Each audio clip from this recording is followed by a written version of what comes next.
Valmiki Nagar tiger reserve के संवेदी zone में 13 सितंबर 2017 की केंद्र सरकार की अधिसूचना के अनुसार स्थानीय पंचायत वासियों को नदियों से बालू, पत्थर, मिट्टी आदि के उठाव तथा अन्य वन अधिकारियों को लागू करने के लिए जिला समाहर्ता के समक्ष आदिवासी संघर्ष मोर्चा की ओर से 1 दिवसीय धरना दिया गया। वहीं धरना पर बैठे आदिवासी संघर्ष मोर्चा के जिला संयोजक नंदकिशोर महतो ने बताया कि नेपाल की ओर से नदियों में जो बालू बह कर आती है, जिससे नदियां भर जाती है और वह अपना रुख दूसरे तरफ मोड़ लेती हैं, जिससे खेती करने वाला जमीन को खराब कर देती हैं। धरना में बैठे सिलकट्टा विधायक वीरेंद्र प्रसाद गुप्ता, आदिवासी संघर्ष मोर्चा से शंकर उरांव, सुनील कुमार राव, मंसूरी, सुनील यादव, सुरेंद्र चौधरी, संजय राम, सीताराम राम आदि लोग मौजूद थे। आज हम लोग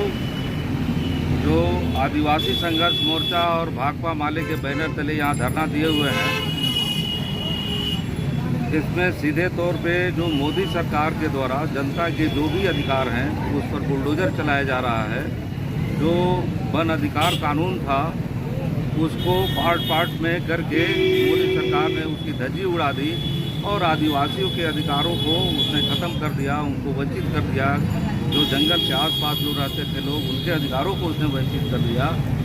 यहाँ अपने पश्चिम चंपारण में वाल्मीकि नगर टाइगर रिजर्व के नाम पर तमाम तरह के जो वन अधिकार थे उस अधिकार को सरकार ने ख़त्म कर दिया। जबकि इसी मोदी सरकार की, केंद्र सरकार की 13 सितंबर 2017 की अधिसूचना है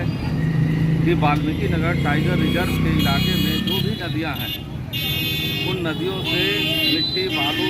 जो बह करके आ रहा है उसको स्थानीय पंचायत निवासी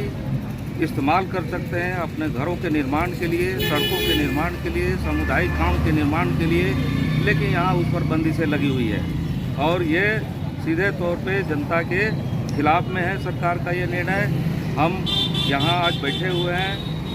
भाजपा की नीतीश की जो सरकार है उससे ये मांग करने के लिए बैठे हुए हैं। हमने विधानसभा में भी सवाल उठाया था और ये सवाल उठा था तो सरकार के मंत्री ने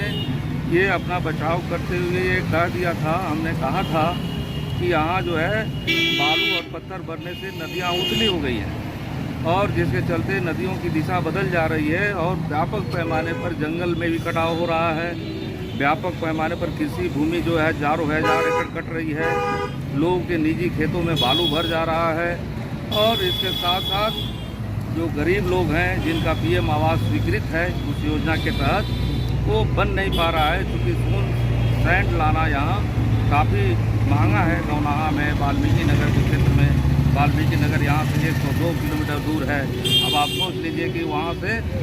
सोन नदी का बालू वहाँ जाएगा, नौनाहा के क्षेत्र में जाएगा, मैनाटांड के इंटीरियर में जाएगा, वो कितना महंगा पड़ेगा। वो गरीबों के बस का बात नहीं है, इसलिए आवास रुक गया है, आवास निर्माण का काम। इसके साथ साथ जो गरीब मजदूर जो बालू के रोज़गार से जुड़े हुए थे, जो मकान के काम करते हैं उस पूरे इलाके में,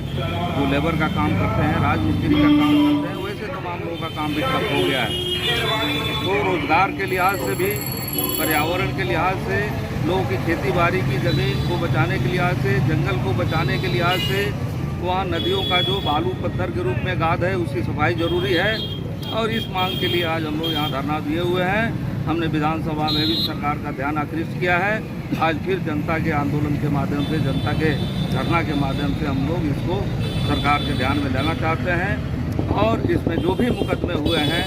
बालू उठाने के लिए गरीबों पर, छोटे मोटे किसानों पर, उन तमाम मुकदमों को वापस लेने की भी हम लोग मांग कर रहे हैं और गाद की सफाई हो, जंगलों का बचाव किया जाए, कृषि भूमि का बचाव किया जाए, गाँव का बचाव किया जाए